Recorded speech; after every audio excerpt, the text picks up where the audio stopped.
A company manufactures two items which are sold in two separate markets where it has a monopoly. The quantities Q1 and Q2 demanded by consumers and the prices P1 and P2 in dollars of each item are related by the following functions. As the price for either item increases, the demand for it decreases. The company's total production cost is given by, to maximize total profit, determine how much of each product should be produced and find the maximum profit.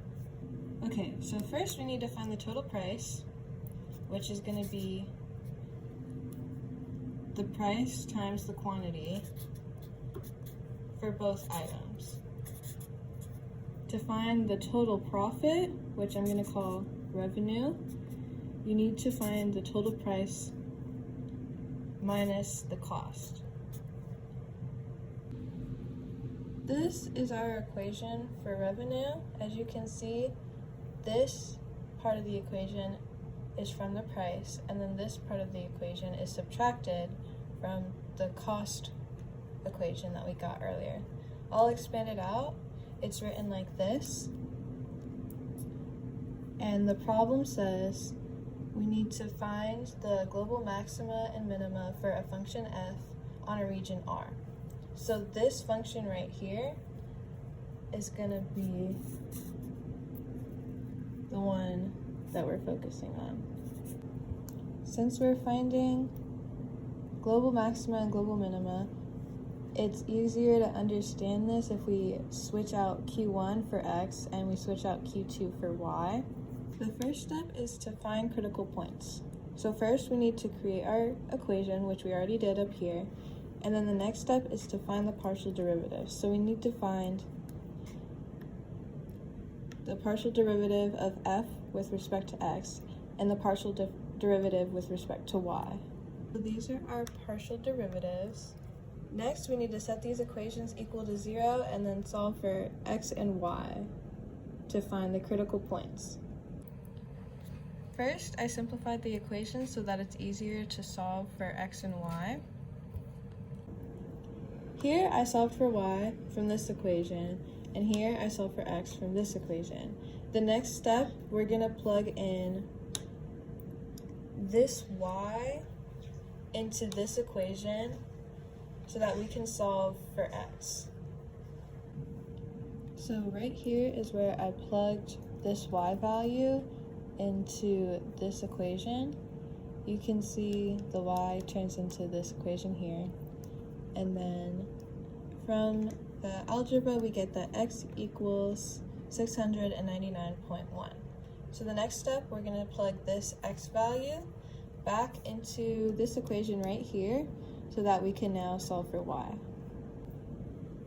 So from plugging this x into our equation for y, we get 896.7, which gives us our critical point.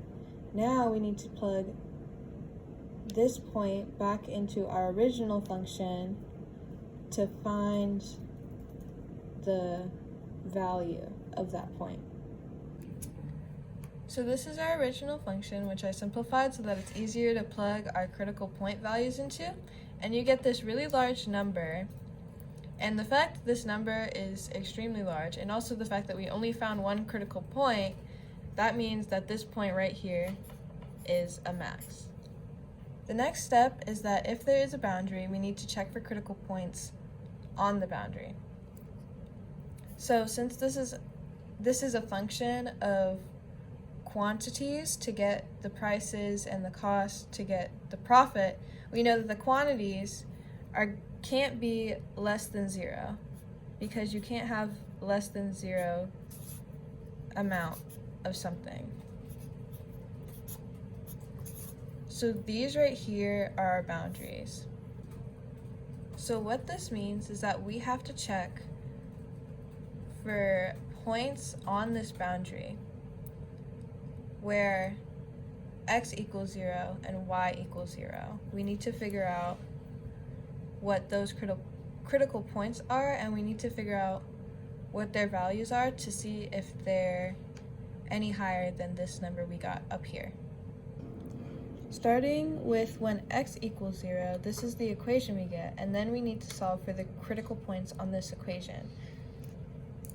So similar to our first equation here, to find the critical points, we need to find the partial derivative and then set the partial derivative equal to 0 and solve for x and y, although this equation only has y, so that's what we need to solve for.